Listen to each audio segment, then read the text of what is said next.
And this can drive a whole lot of exciting things. So this can drive, different markets that the organization gets into. It can drive change within the organization, structure, technology investments, etc. So this is where threat intelligence capabilities become an integral part of the organization and deliver that value. You're listening to KBcast, the cybersecurity podcast for all executives. Cutting through the jargon and hype to understand the landscape where risk and technology meet. Now, here's your host, Carissa Breen. Joining me today is Andrew Slater, Director of AUSHIELD at Cybermerc. Today, we're demystifying threat intelligence. I wanted to explore what some of the assumptions people have when it comes to threat intel. Thanks for making time, Andrew. Thanks for having me, Carissa. It's a pleasure to be here. Yeah, I think this is going to be a good conversation because it's something that I think people still don't quite understand, maybe the value that threat intel, offers to organizations. So I wanted to sort of start off with your definition of threat intel. As many still have different versions in their minds, I'm curious to hear what your take is. Yeah, well, I guess where I'd like to start is before we define threat intelligence, is to define threat. So it's really key to understand that a threat is the intent, capability, and opportunity. And in this case, we're talking about cyber threat intelligence, so a cyber threat. So that's the intent, capability, and opportunity of a threat actor um, to exploit our environment through any number of means, if you like. When we talk about threat intelligence, what we're talking about, if you refer, there's two main sort of definitions I like to refer to. So the first one is NIST, and NIST defines threat intelligence as threat information that has been aggregated, transformed, analyzed, interpreted, and or enriched to provide necessary context for decision making. So that's bang on, and that really relates to the process of intelligence in general. And the other definition I really like, and this sort of brings it home in the cyberspace, is from MITRE, and they talk specifically about cyber threat intelligence is the process of analyzing information about adversaries as well as the output of that analysis in a way that can be applied to help network defenders and decision makers. So I really like that one because it starts to incorporate who the audience is. And one of the most important things for me and about threat intelligence, specifically cyber threat intelligence, is this is not a self-serving capability. This is, we are serving our clients within the organization, and we are there to produce products in, MITRE's definition to help network defenders defend against threat actors, our adversaries, but also help the executives and decision makers make decisions in a risk-based manner for the organization as a whole. Wow, thank you. I love that. I love that definition. I love where you started and where you sort of, in your words, brought it home. Do you still think, though, from your perspective, people are confused by threat intel? Because I think, I don't know, people sort of just throw the term around and maybe it's not correctly represented. Or what are your thoughts on that? Yeah, and look, we see this all the time within cyber threat intelligence, and my background is technical, and so this is something I had to learn as well, which is it comes down to understanding the intelligence lifecycle. And just because we're talking about cyber and cyber threats, it's still a intelligence function. So as part of that intelligence function, what we need to understand is collecting data is different to information, and information is different to intelligence. So there's a number of intelligence life cycles that are available. There's 6-step, 5-step, 4-step. At the end of the day, it doesn't really matter which one the organization adopts, as long as they're engaged and they understand the various definitions. So by me going out and collecting IP addresses, for example, about infrastructure that may be used by certain threat actors, part of a ransomware gang, etc., that is merely collection. That's not intelligence. And we take that and we validate that and we collate that. That then becomes information. And it's not until we've processed and exploited that information done some analysis and made it appropriate for our organization, only then does it become intelligence, right? Um, Intelligence needs to answer a few basic questions. Does this match other information or intelligence we have surrounding this subject? Whether the subject be a threat actor or a campaign, new malware family, etc. What is the source of the data? What's our confidence in that source? But at the end of the day, the commonality between cyber threat intelligence and an intelligence function is it really answers for the organization that sort of so what? I've got this data, you've analyzed it, you've enriched it with a few bits and pieces. So what? What is the assessment? This is where the analyst highlights the way that the intelligence will impact the organization and, start to talk about mitigations and things like that. So going back to threat intelligence lifecycle, what do you mean specifically when you say that? So the life cycle is how we define the intelligence function within an organization. At Cybermerc, we work on the five-step intelligence life cycle. So the first step is planning and direction. And planning direction is critical to the success of any program, any project within an organization, but especially intelligence. If we're going out and the thing we see all the time is people do this from a good place, but they go out and collect a lot of data and they don't have the guidance. So understanding what are the threats to my organization. So before we even decide to go and do any data collection or how we're going to process that, what are the threats to my organization? How does that translate to risks to the organization? Who are going to be my customers? So once we have an understanding of risks and threats, who are our clients or customers within the organization, and we get them on board really early. If those clients and customers are not familiar with an intelligence capability, well, part of our remit as an intelligence team is to educate them, right? And this is why it's a life cycle because it never stops. So we start with that planning and direction. We map out some, if we're not sure exactly what we want, we map out some basics. And then at that point, only then do we start collection because there is no point collecting data that we don't know what to do with it. We collect that data, we choose where, how, when to conduct that acquisition. And then we bring that into the team and we go through the third step, which is processing.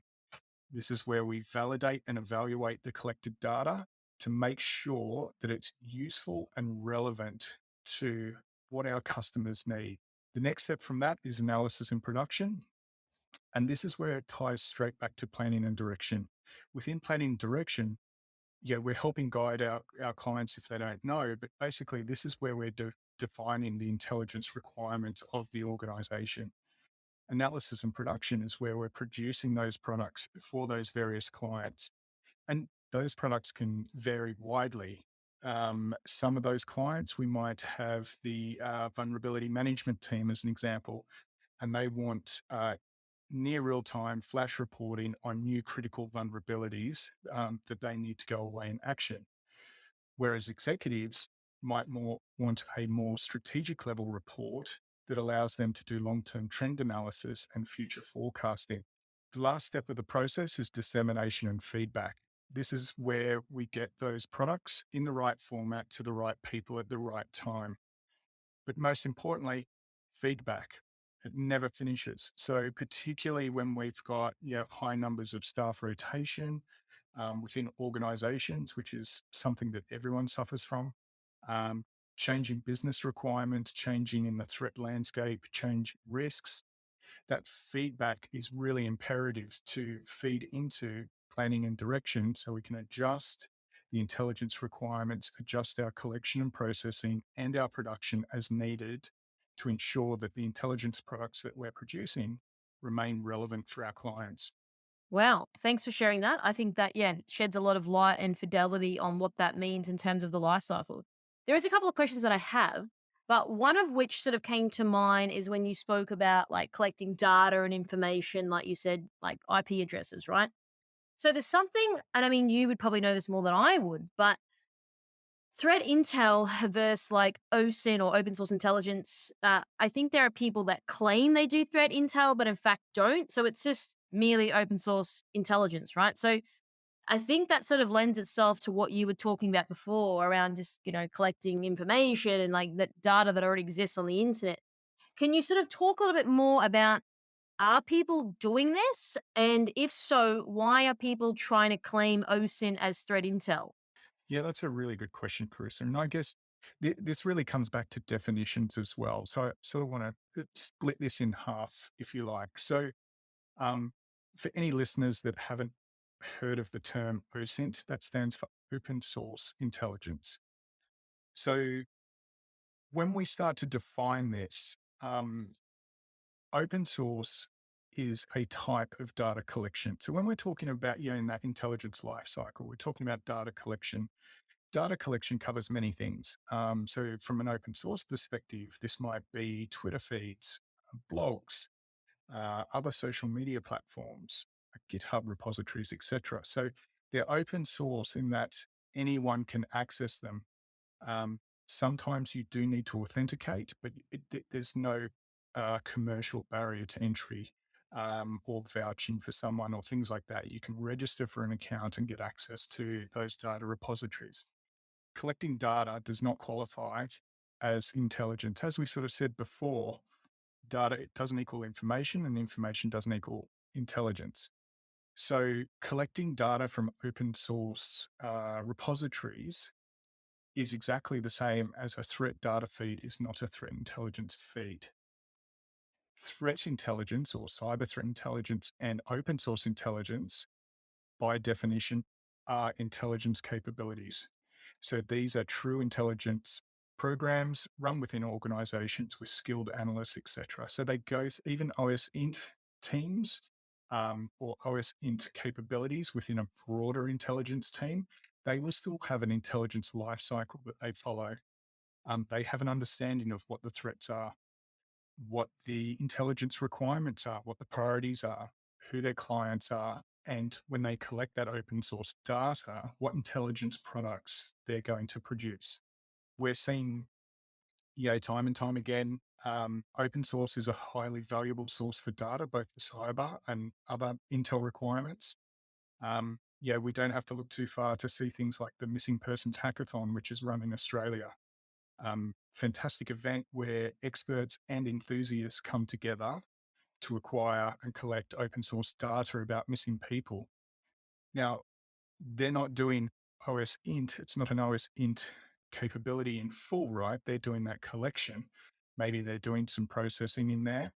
But at the end of the day, that data, sometimes information is then provided to law enforcement investigators and analysts to finish off that life cycle, right? And they're the ones who trace and find the missing persons.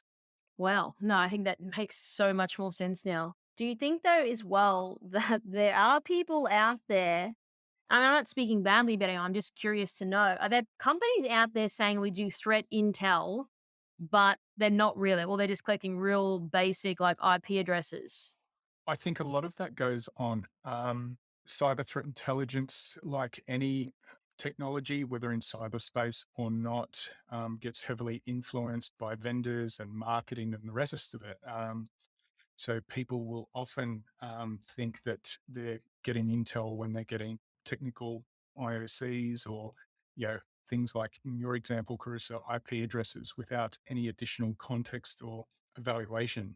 That being said, I do believe many organizations do ingest this type of data, which, I like to refer to as threat data, and they do use it very effectively for analytical purposes. The misconception, I would say, is generally a result of not having a thorough intelligence procedure, not having personnel with the required skills, not having defined intelligence requirements. And this is what you're seeing is data being ingested and used for analytical purposes, but it's not necessarily, the data is not getting analyzed. So it's not being attached or answering any intelligence requirements to give us a better understanding of the threat environment, that sort of thing. But when we talk about using data for analytical purposes with just a little bit of processing, right? So maybe the data will now consider it information, that can still be highly valuable in certain situations when used for things like within a security operations center, when we're talking about, signature-based stuff, correlation rules, IOCs for blocking, etc. Specific example of this was during large-scale vulnerabilities like Log4j last year, where, at Cybermerc, we were sharing, tracking, collaborating on unique IOCs, that sort of just real low-level IP addresses, hashes, real basic stuff. But we're tracking that within the first 24 hours and distributing that within the first 24 hours of sort of exploit code being made widely available. And what that allowed organizations to do and our clients was, before they could get the full handle and the full scope of the risk provided by that vulnerability, right? Yeah, unfortunately, it took 48, 72 hours plus for vendors to be able to identify all versions of their products where that were vulnerable and dependent on Log4j and things like that. So before they had that sort of visibility, this level of technical intelligence, if you like, or just information was enabling clients to proactively hunt and detect exploit attempts in their environment whilst they assess the greater risk. Wow, that's awesome. I think that makes a lot more sense now in terms of demystifying what all this means, especially for people or business leaders that don't quite understand sort of the difference and what that means for them. I mean, there's a couple of things I do want to focus on though before we move on. You spoke about Intel procedure. What do you mean by that, and what does that look like within an organization? Yeah, absolutely. So this comes back to that intelligence lifecycle. So if we don't have the process and procedures in place, we don't have people defining our intelligence requirements. We don't have the collect process in place for identifying where, when, and how we're going to collect data, how we're going to correlate and exploit that data, and then from there analyze it as well. Every step of the intelligence lifecycle requires, a process and a procedure in order to ensure that the finished products are answering our clients' needs and delivering value for the business.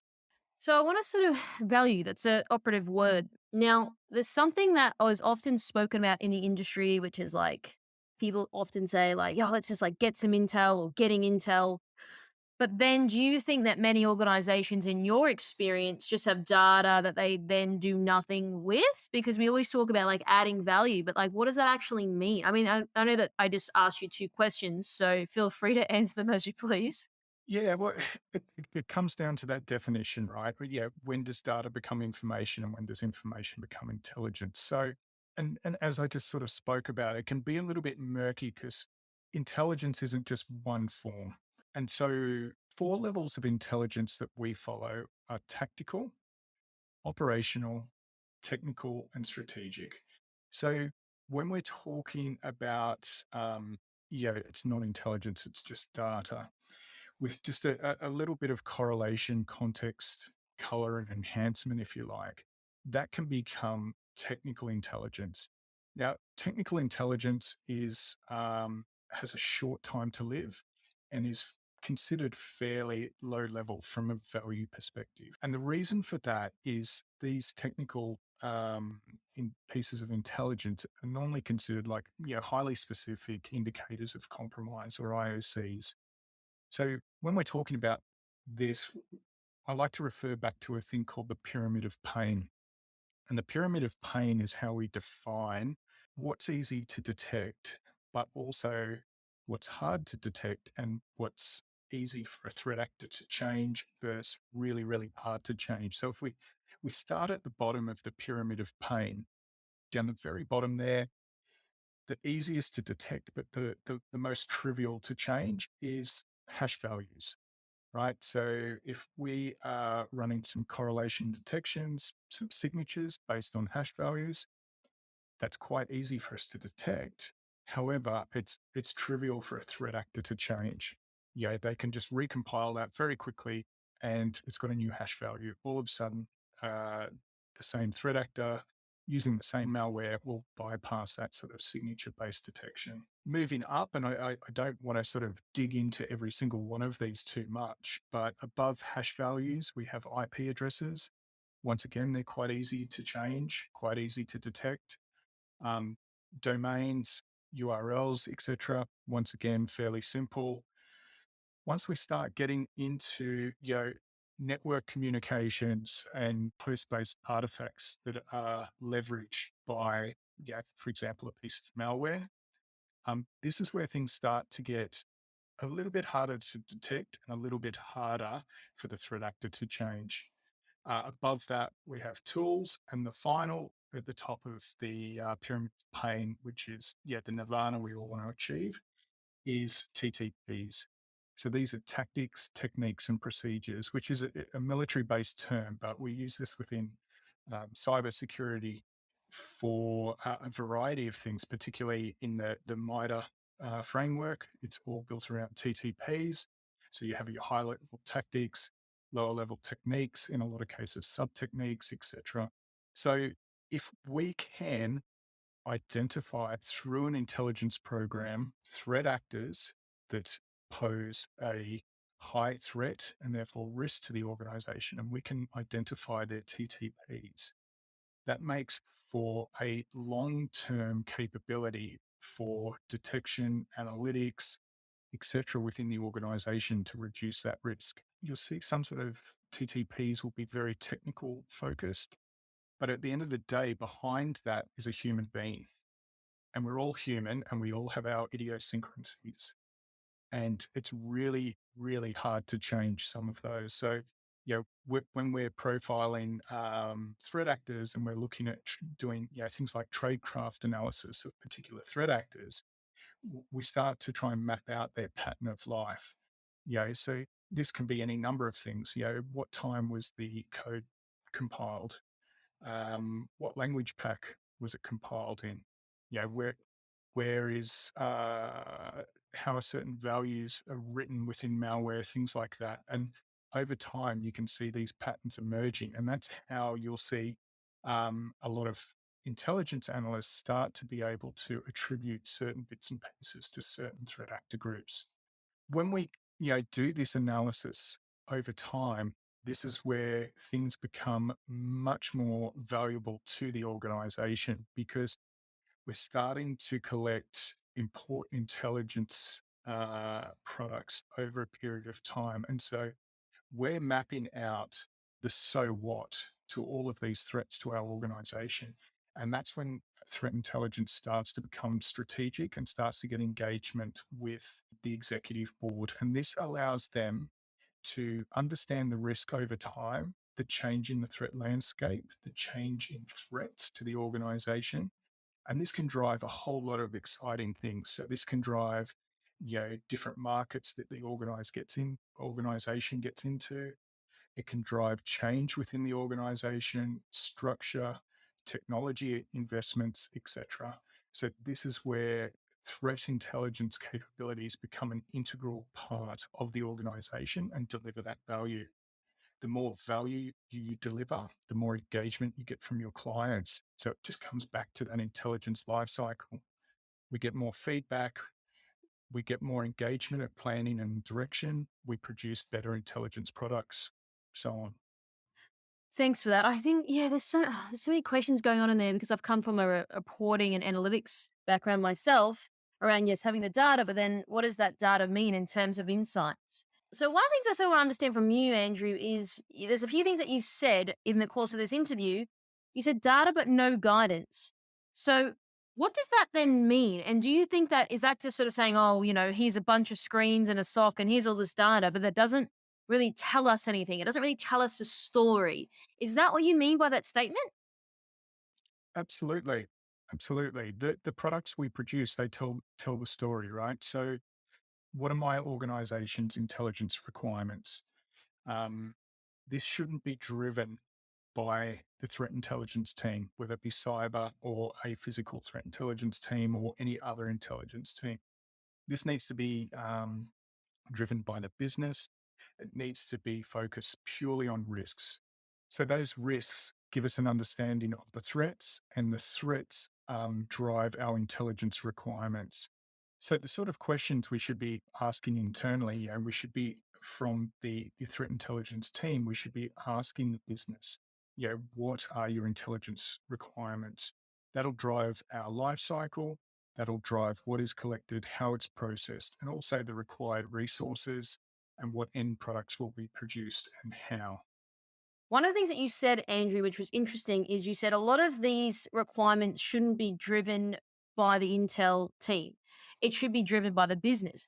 But then I think if you're sort of a business leader, I don't think a lot of people have a clue like how to even steer that conversation or even know what threat intel even is at that senior level. Like, are you sort of seeing like a disconnect? Because I still think that a lot of guys, that I speak to at that business level wouldn't really have a clue on what this means. And then they probably wouldn't be able to even answer sort of what are our requirements. Yeah, that's a great point, Chris. And I think like the way I sort of look at this is, the topic of this podcast is sort of demystifying threat intelligence. And if we just take a step back for the moment, if we look at executives in any organization, they have their specialization. If they're a CFO, they're a financial specialist, in legal, of course, they're a legal specialist. They've done a law degree, etc. Uh, any of them a technology specialist in anything at all? Of course not. So, this is the same as any technology conversation. We don't go to our clients if we are, for example, desktop support. We don't go to these executives and say, right, we're rolling out some new desktops. Would you like 16 or 32 cores? How many gigs of RAM do you need? Those sort of technical details are not the things that we should be asking our clients.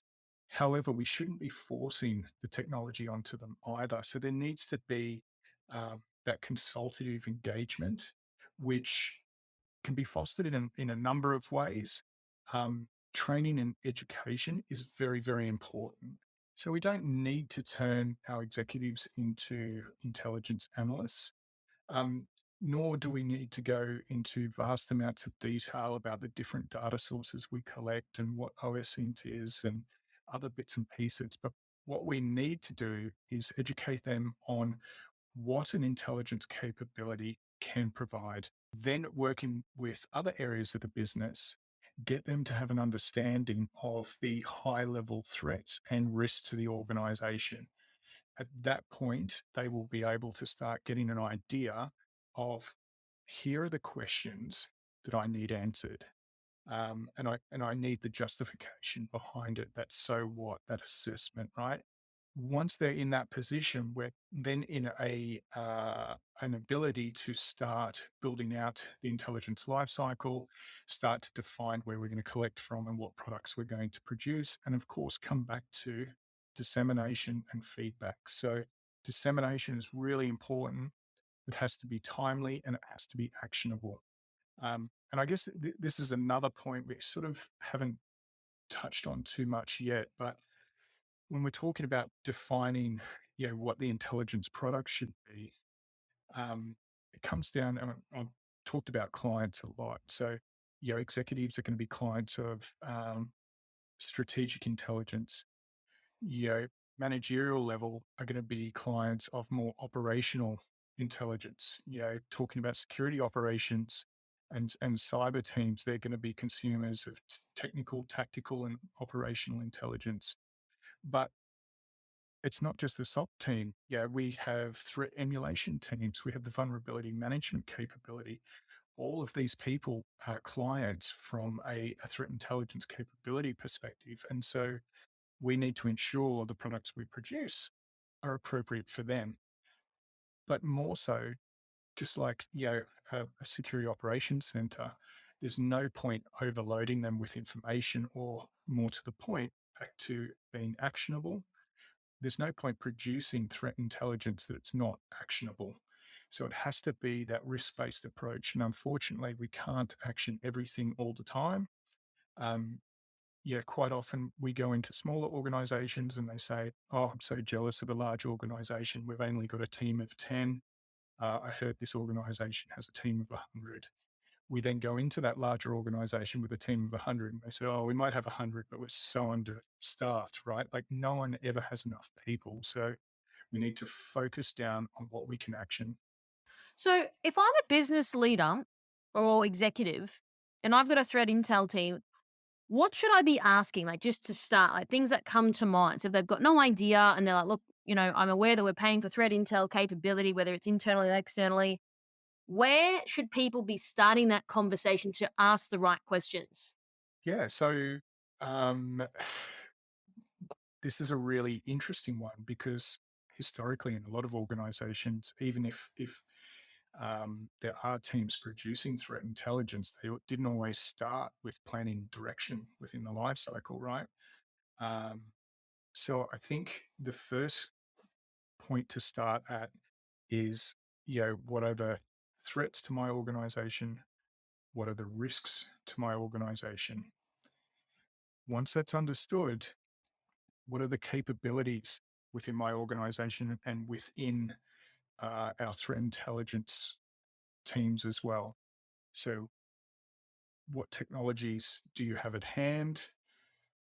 What products can you produce? Where are the gaps? Are the gaps a data source capability? Are we missing data sources? Do we need to buy a data source? Do we need to acquire technology to get a data source? Do we have a gap in skills?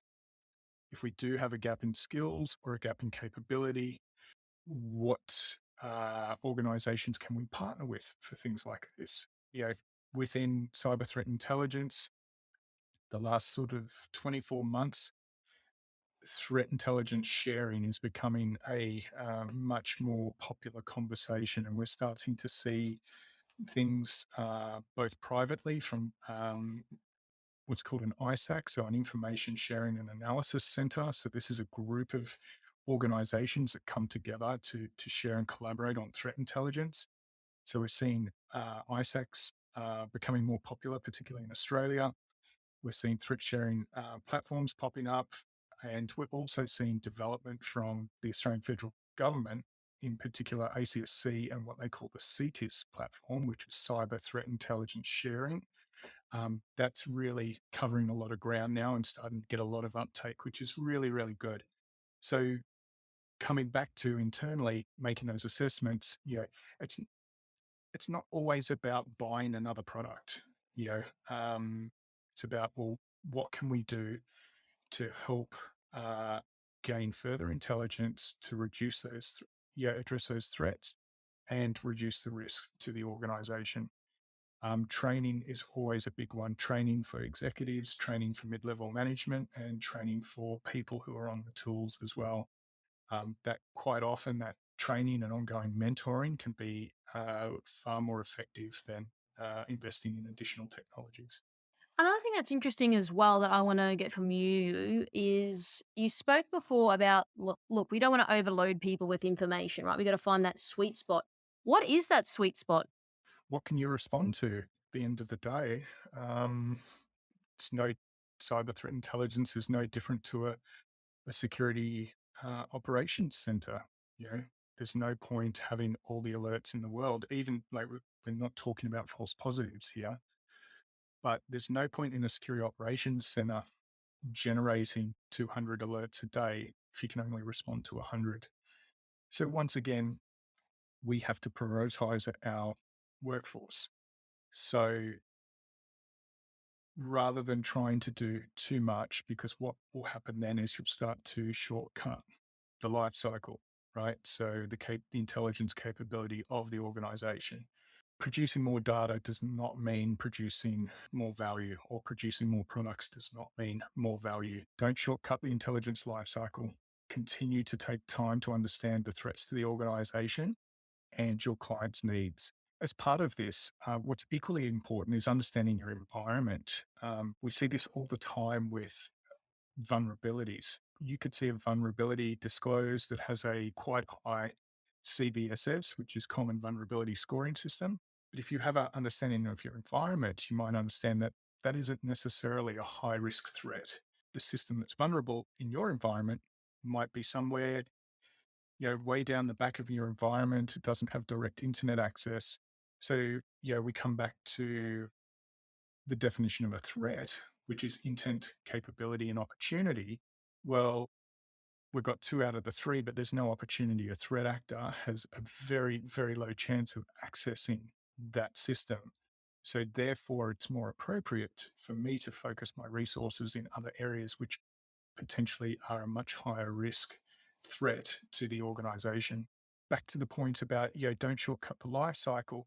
If you produce good intelligence products for your clients, the clients will continue to build and invest in the capability. Do not ignore the need for strategic intelligence. Strategic intelligence is what ensures the organization over the long term has the right intelligence to drive future decisions, including technology, investments, and change within the organization as a whole. I would always recommend, if you can't do everything, focus on what you do well, focus on your core capabilities, and partner for other areas where you can. So, partnering might be a commercial engagement, or partnering might be engaging actively in things like CTIS and ISACs. Invest in technologies that provide machine to machine integration as appropriate. This can help empower lower experienced analysts. So, in that sort of SOC example, if we are distributing our intelligence products for the operations team in a manner that is low touch once the analysis has been complete, so we have machine to machine integration, that is going to provide much more context, color, and allow low experience analysts to get much further into a playbook with security incidents and things like that. Once again, with intelligence products for executives, the better that we provide those products, the less education that they are going to require to correctly interpret those products as well. Do you think that people take shortcuts? You said before, like, don't take shortcuts. Do you think people just are doing that maybe because they don't want to do it, maybe because it's like a resource pressure or time pressure? Do you think people are doing that more often than not, or not really? I think it does happen. I don't think there's any deliberate malice on individuals. I'm sure possibly somewhere that happens, but the reality is we're all super busy. We see this all the time with things like documentation. People will just build the next thing because we're so busy and we require all this stuff. The key here is to focus on, how do I make the biggest impact in reducing the risk?